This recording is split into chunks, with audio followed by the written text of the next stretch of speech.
항상 복을 누리게 하기 위하심이며 이런 제목으로 신명기 강의를 이어가겠습니다.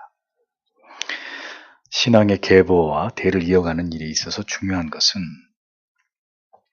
후세대들이 왜 우리가 부모님 때부터 믿었던 하나님을 믿어야 되고 그 하나님의 말씀을 지켜 행해야 되는지를 우리에게 물을 때 부모의 세대는 자녀들에게 여기에 대해서 분명한 답을 줄 수 있어야 한다는 것입니다.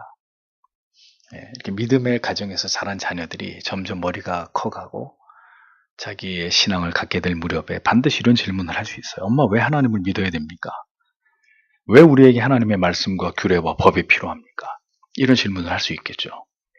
나는 내 의지로 믿은 게 아니라 어렸을 때부터 부모님을 따라서 교회를 다녔고 그렇게 해서 여기까지 왔는데 가만 생각해 보니까 내가 하나님을 왜 믿어야 되는지 모르겠습니다. 왜 하나님의 말씀이 나에게 무슨 의미인지 나는 그걸 잘 모르겠습니다. 이렇게 물을 때 이제 부모님들께서 그래? 나도 잘 모르겠는데 이렇게 얘기하면 이제 안 되는 거죠. 여기에 그런 질문, 그런 중요한 질문을 던질 때 왜 우리가 하나님을 경외하고 사랑해야만 되는지를 자녀들에게 분명하게 말해줄 수 있어야 된다는 거죠. 그래서 하나님께서 모세를 통해서 다음과 같이 그 이유에 대해서 이스라엘 백성들에게 가르치셨다는 것입니다. 그것은 자자손손이 그들이 반드시 알아야 될 지식이었고 자녀들에게 반드시 전수해 주어야 되는 중요한 지침이었다는 것을 우리가 기억할 필요가 있는 거죠. 20절을 보십시오. 후일에 내 아들이 내게 물을 때 이르기를 우리 하나님 여호와께서 너에게 명령하신 증거들과 규례들과 법도들이 무엇입니까? 이렇게 기록되어 있습니다. 내 자녀가 이렇게 물을 때가 있다는 거예요. 왜 하나님을 믿어야 됩니까? 성경은 뭡니까? 하나님의 말씀이 의미하는 게 뭐죠? 물을 때가 있을 거라는 거죠. 하나님에 대해서 알지 못하는 후대들이 하나님과 하나님의 말씀의 규례에 대해서 부모의 세대들에게 질문을 할 수가 있을 것이라는 겁니다. 그러니까 부모님들, 먼저 믿은 자들이 반드시 생각하고 있어야 될 질문과 그 해답은 우리가 왜 하나님을 믿고 있는지에 대한 해답인 거죠. 하나님의 말씀, 그 증거와 규례와 법도의 의미를 자녀들에게 정확하게 설명해주고 그것을 지키게 하는 이것은 이 땅의 모든 믿음의 부모님들에게 있어서 제일 중요한 사명 중에 하나입니다. 딱 자녀가 이 질문을 던졌는데 거기에 대해서 답을 못 해준다. 이제 말짱 도루묵이 되는 거죠. 이것을 올바로 자녀들에게 전수할 때 신앙의 대가 끊어지지 않고 이어질 수 있는 것이고 이것이 올바로 자녀들의 영혼에 심겨지지 않을 때 신앙의 대는 끊어지고 여호와 경외의 정신은 소멸되어 버리고 말 것이라는 거죠. 이 결정적인 질문이잖아요. 왜 하나님을 믿어야 되는 겁니까? 왜 엄마 아빠 따라 내가 계속 교회를 다녀야 됩니까? 왜 성경을 읽어야 되죠? 교회는 왜 배웁니까? 이런 핵심적인 질문을 닥쳐 임마 그냥 하라는 대로 해. 이건 답이 아니잖아요. 시키면 시킨 대로 하는 거야. 이런 식의 논리 가지고는 자네들이 어릴 때는 그게 통할지 모르겠지만 점점 머리가 굵어가면 그런 식의 논리를 비논리적인 대답으로 자네들이 던진 결정적인 질문을 얼버무리게 되면 모든 이제 말씀에 대한 권위, 신앙에 대한 동기 자체는 사라져버리고 말게 되는 거죠. 자녀들이 진리 안에서 하나님을 알고 만나고 경험하는 것을 우리가 정말 귀중하게 여기고 있느냐. 그 무엇보다도 우리의 자녀들이 하나님을 경외하고 그 말씀과 규례를 지켜 행하는 일에 우리가 지대한 관심을 기울이고 있느냐. 우리의 어린 자녀들이 그렇게 내가 믿고 경외하고 사랑하는 여호와 하나님을 믿는 그 도를 저 아이들도 나와 같이 관심을 가지고 마음을 기울이고 이 길을 가기 위해서 저들이 애쓰고 있느냐. 이건 우리에게 너무 중요한 부분입니다. 그 자녀의 영혼을 살피는 문제는 부모님에게, 믿음의 영적인 부모님에게 가장 본질적인 사명이고 책임이라는 거죠. 그러니까 왜 하나님을 신앙해야 되는지를 분명히 때가 되면 자녀들에게 알게 해야 합니다. 이것을 분명하게 설명해 줘야 됩니다. 그냥 하는 거야. 이런 식의 대답이 아니고 왜 네가 엄마 아빠가 믿는 이 하나님을, 이 여호와 경외하는 도를 성경에서 배우고 너도 이 하나님을 경외하지 않으면 안 되는지를 정확하게 설명해 줘야 된다는 거죠. 그냥 무조건 하나님을 신앙하고 말씀과 법도를 지켜야 된다는 당위만 주장하는 것이 아니라 왜 우리가 하나님을 신앙하지 않으면 안 되는지를 자네들의 귀에, 그들의 마음에 생생하게 이것을 설명해주고 그 신비에 새기게 만들어야 된다는 거죠. 모세는 자녀들이 하나님과 하나님의 증거와 말씀과 규례에 대해서 물을 때 무엇을 말해 주어야 되느냐를 설명해 주고 있습니다. 왜 우리가 하나님을 믿어야 되고 그 말씀을 청종해야 하는지를 물을 때 그것이 자녀들의 인생에 어떤 의미인지를 그들이 알고자 할 때 분명하고 또렷하게 그것을 전달할 수 있는 부모님의 세대가 되어야 된다는 거죠. 21절, 22절을 읽어보십시오. 그리고 여호와께서 우리의 목전에서 크고 두려운 표적들과 기사들을 애굽의 바로에게 그리고 그의 모든 집에 주셨다. 그리고 그가 우리를 거기로부터 인도해내셨다. 그가 우리를 들어가게 하기 위해서 그가 우리 열조들에게 맹세하신 그 땅을 우리에게 주기 위해서 이렇게 기록되어 있습니다. 자, 하나님의 증거와 말씀과 규례의 의미를 물을 때 왜 하나님 믿어야 됩니까? 물을 때 먼저 설명해 주어야 되는 것은 하나님이 우리를 위해서 행하신 일이라는 거죠. 이 얘기는 어디서부터 해야 됩니까? 창세기부터 해야 되는 거죠. 사실은 하나님이 천지를 창조하셨기 때문이다. 여기서부터 시작하는 겁니다. 어린 자녀들에게 엄마 하나님을 왜 믿어야 돼? 그분이 우리의 주인이기 때문이다. 그분이 창조주이고 우리는 그분의 피조물이기 때문에 여기서부터 시작하는 거죠. 여기서부터 시작해서 성경 전체를 가지고 이제 그 하나님을 설명해 나가야 되는 겁니다. 그래서 중요한 것은 하나님이 어떤 분이신지를 가르치는 것이잖아요. 하나님이 어떻게 우리를 구원하셨느냐. 어떻게 우리 가정에 네 아버지와 네 어머니로 하여금 예수를 믿도록 역사하셨느냐 설명해 주는 거예요. 어떻게 출애굽했느냐를 설명해 주듯이 하나님이 애굽에 10가지 재앙, 이적과 엄청난 표적을 행하면서 두렵고 떨리게 만들어가지고 결국 이스라엘을 해방시키게 만드는 하나님이 우리의 열조의 하나님이 그런 일을 행하셨거든. 이걸 설명해 줘야 되듯이 예. 출애굽을 위해서 하나님이 애굽에서 어떤 일을 행했는지를 설명하고 그렇게 하심으로 마침내 애굽에서 이스라엘을 건져내시고 열조들에게 주기로 약속한 땅으로 우리를 인도하셨다. 분명하게 이걸 밝히라고 얘기하는 거잖아요.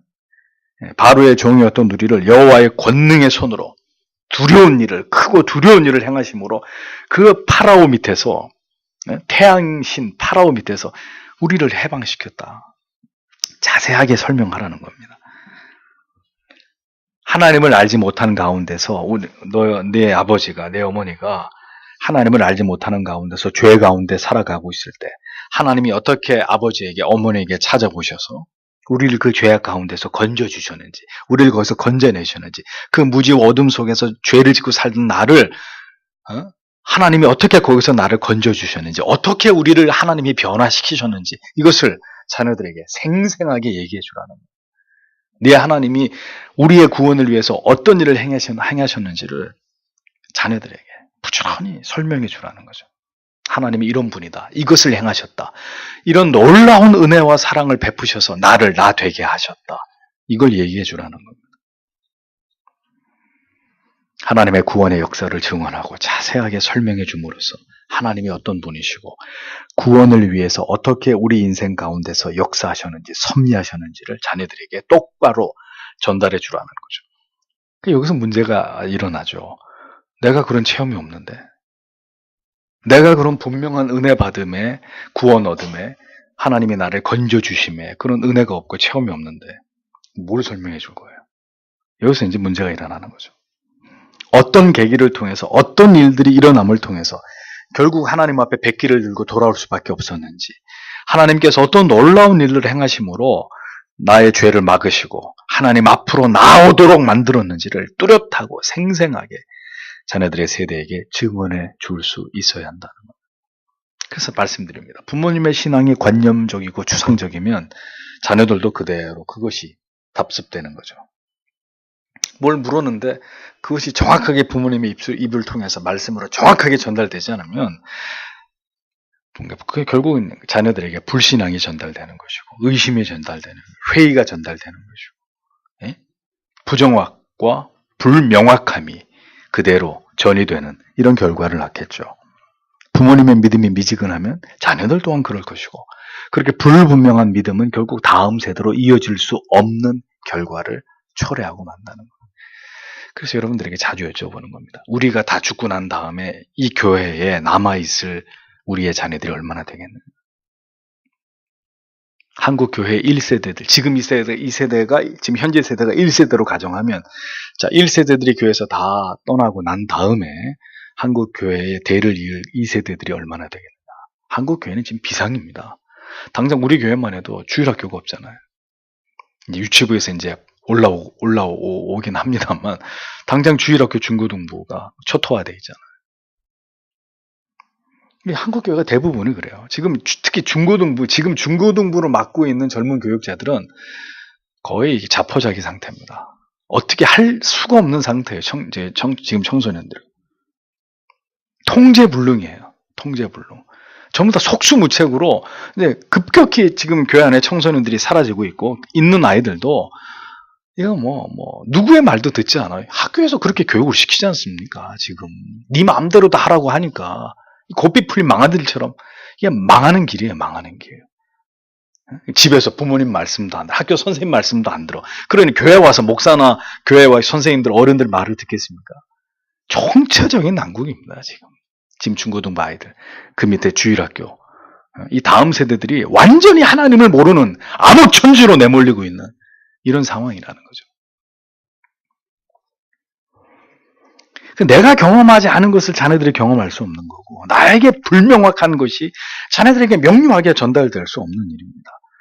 이스라엘은 왜 이렇게 모세가 강조하는 말씀을 들었음에도 결국 하나님 경외하는 도를 잃어버리게 되었느냐? 결국 그 하나님 이야기보다는 눈앞에 펼쳐지는 이 아름다운 가나안의 문화, 가나안 세상, 가나안의 이쁜 사람들, 그게 더 좋은 거죠. 그러니까 벌써 점점 잊혀지기 시작한 것입니다. 부모님이 분명히 모세가 이걸 전달하라 그랬는데 이 전달이 명확하게 이루어지지 않으니까 당연히 따라오는 수순에, 영적인 황폐화는, 세속화는 따라오는 수순인 거죠. 한국 교회가 철저하게 교리에 뿌리 박았다면 지금 80년대 한국 교회를 풍미했던 90년대 이 새로운 형태, 이머징 형태의 교회들, 말씀 떠나고 교리 떠나고 그냥 미쳐 돌아가는 프로그램, 한국 교회가 이렇게 안 망가졌겠죠.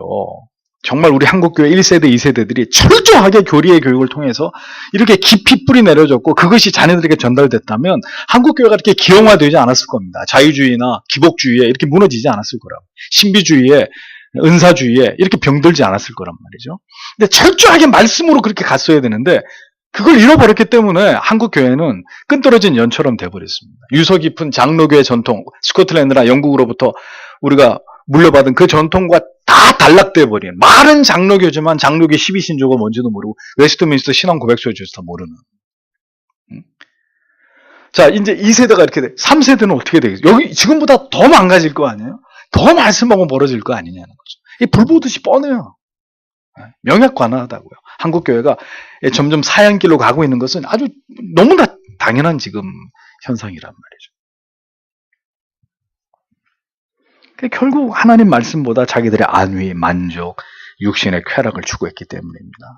지난주에 로마서 말씀은 사욕을 쫓는 스승들을 많이 만들고 그로부터 점점 하나님하고 멀어졌기 때문에, 그래서 레위기에서 말하잖아요. 그 문신하는 거, 몸에다 이렇게 장신구 하는 거 하지 마라 이겁니다. 하지 마라. 그리스도인들은 목걸이, 귀걸이 이런 거 요란하게 하지 마. 왜? 이교도들이 하던 거라. 이교도들이. 그건 그리스도인들이 할 만한 것들이 아니라 이겁니다. 하나님이 싫어하는 것이라. 그 예수 안 믿는 사람들이 자기 몸을 자해하면서 하는 그런 부끄러운 것들을 왜 믿음의 사람들이 하냐 이거죠.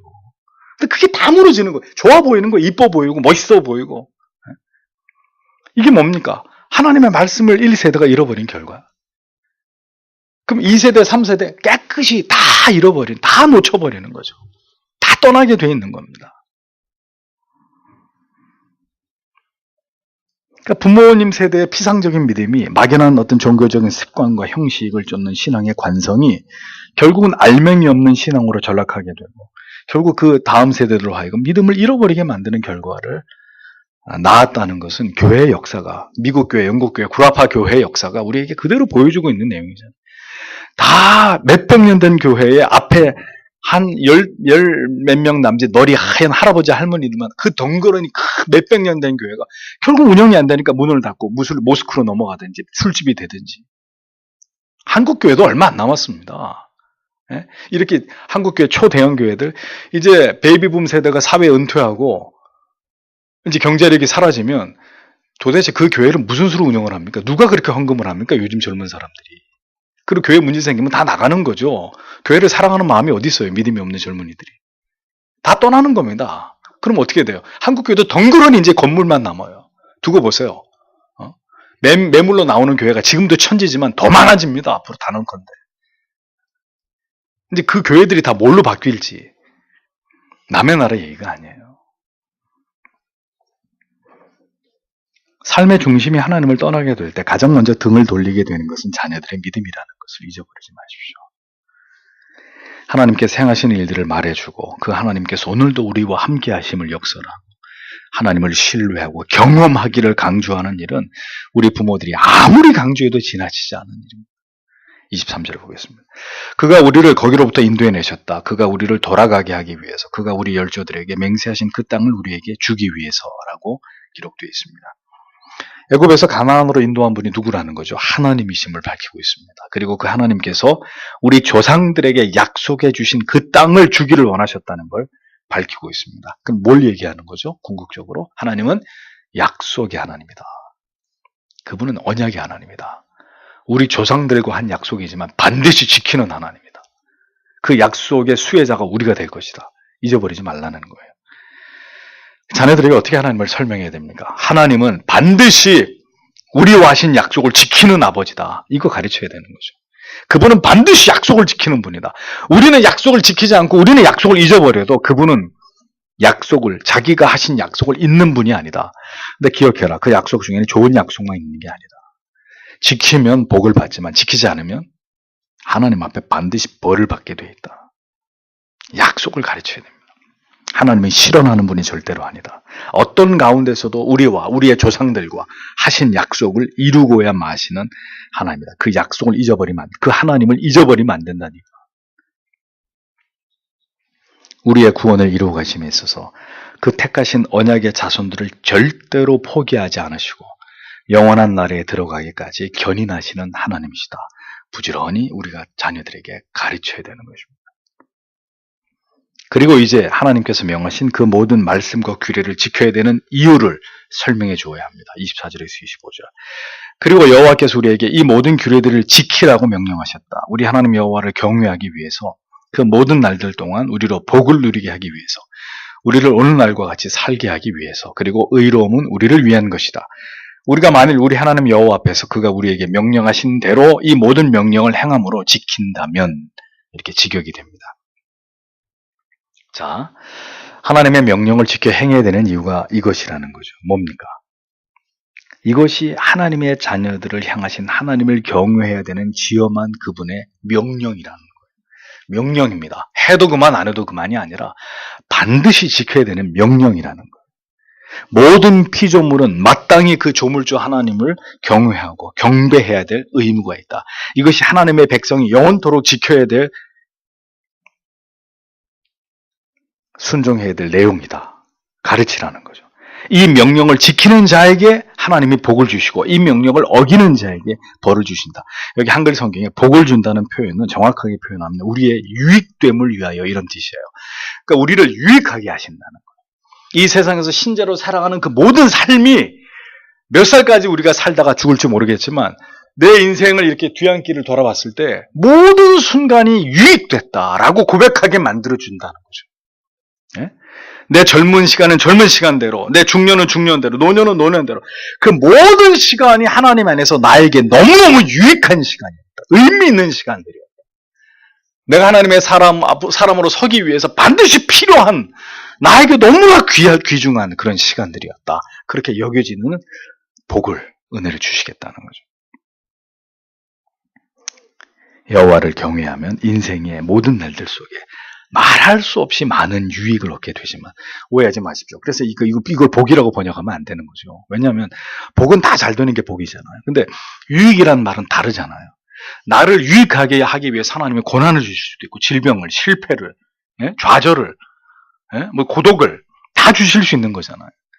그러니까 유익이라고 번역을 해야지 맞지. 복이라 그러면 나쁜 거는 다 빠지는 거잖아요. 근데 그렇게 우리 인생을 하나님이 이끌어 가시지 않거든요. 유익되게 하시죠. 그 모든 날들이 그 시간을 지나갈 때는 비록 너무나 괴롭고 고통스럽고 이 날이 언제 끝나나 싶지만 하나님의 섭리 가운데 그 날들을 지나고 났을 때는 너무 감격의 눈물이 날 정도로 하나님이 그렇게 나를 만들기 위해서 그 시간 속에 나를 두신 거로, 그 아픔을 겪게 하신 거로구나, 그 고독의 시간을 지나가게 하신 거로, 유익되게 하신다는 거죠. 어떤 사람에게? 하나님의 명령을 지키는 자에게. 반대로 하나님 앞에 범죄하고 하나님을 멀리하면 그에 상응하는 징벌을, 즉 불이익을, 이 세상을 살면서 자기 인생을 돌아봤을 때 이익된 게 없는 거예요. 유익한 게 없는 거예요. 다 그야말로 허송세월을 보낸 거고, 많은 시간을 허비하고 낭비했다는 사실을 깨닫게 되는 거죠. 헛살았구나 내가. 참 내가 이제 죽을 날이 다가오는데 내 인생 살아온 길을 돌이켜보니 참 허망하구나. 참 아무 유익이 없는, 나한테 아무 이익이 되지 않는 인생을 내가 그렇게 살았구나.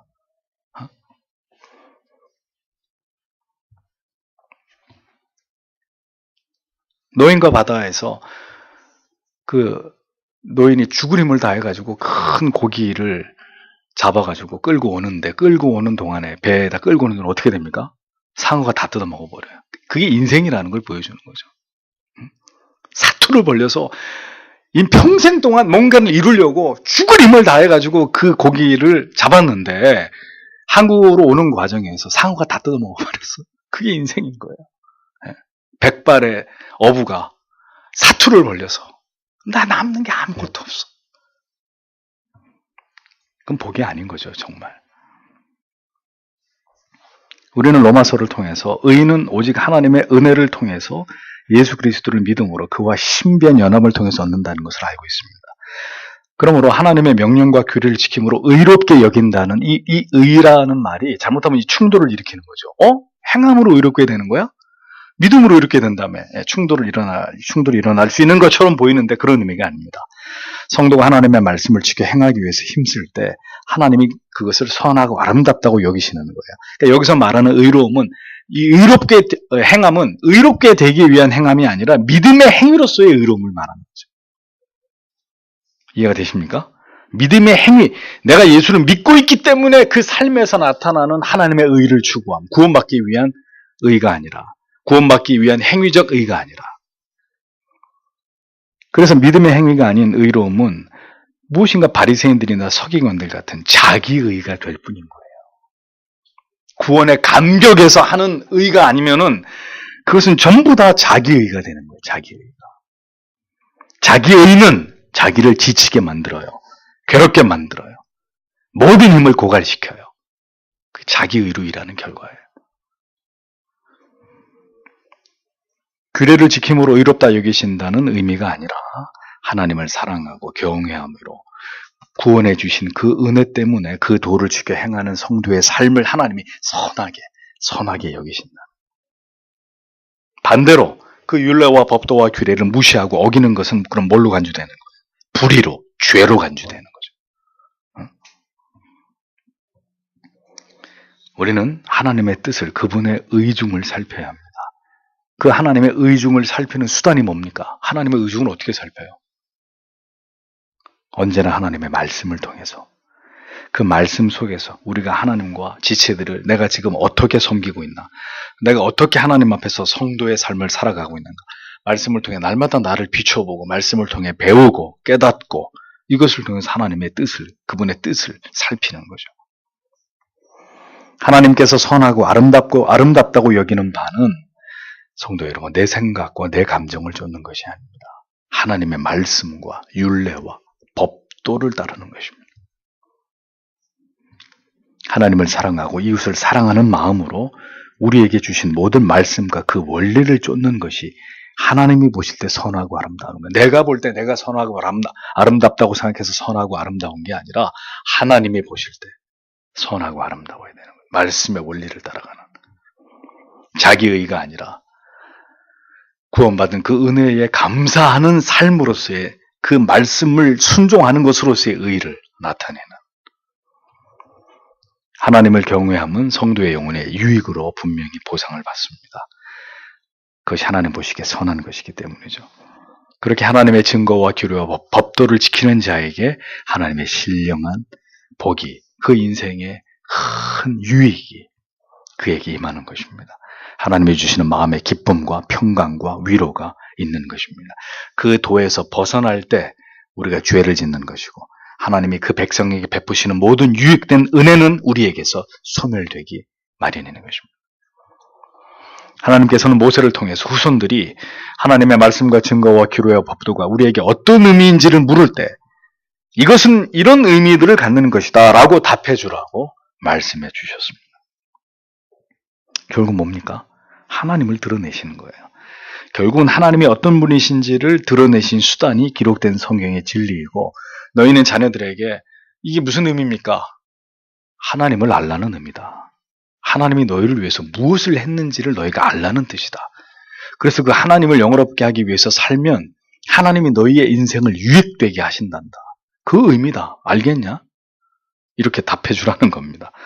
그 속에서 하나님을 만나고 경험하고 하나님을 기쁘시게 하기 위해서 힘써 선을 행할 때 하나님은 계속해서 이 땅을 살아가는 그 인생의 긴 어간에서 우리를 유익되게 하시는, 우리의 그 한 번뿐인 인생을 너무너무 유익되고 알차게, 우리의 모든 행위를 선하게 의롭게 여겨주시는 그런 하나님의 은혜를 우리에게 베풀어 주신다고 답변해 주라는 것입니다. 언제나 하나님이 보시기에 선하고 의로운 것이 되어야 합니다. 그리고 그 기준은 내가 아니라 기록된 말씀을 통해서라는 걸 잊지 말아야 합니다. 그래서 오늘도 힘써 그 증거와 규례와 법도를 우리가 지키고, 그리고 우리 다음 세대들에게 전하고, 그래서 우리가 그곳에 귀감이 되게 하기 위해서 하나님 앞에 더 주의 부르심을 받는 그날까지 우리가 하나님을 섬김에 있어 귀감이 되기 위해 힘쓰는 우리들이 되어야 되리라고 믿습니다. 하나님께서 다음 세대들에게 부디 우리가 믿는 이 믿음이 전수되고 전달돼서 그들도 우리와 같은 가슴으로 하나님을 신앙할 수 있게 해달라. 하나님의 교회가 소멸되지 않고 믿는 자의 수가 여기서 더 줄어들겠지만 그래도 하나님이 다음 세대에 우리의 자녀들의 믿음을 붙들어 달라고 오늘은 그렇게 기도하시고 돌아가시길 바랍니다. 기도하겠습니다.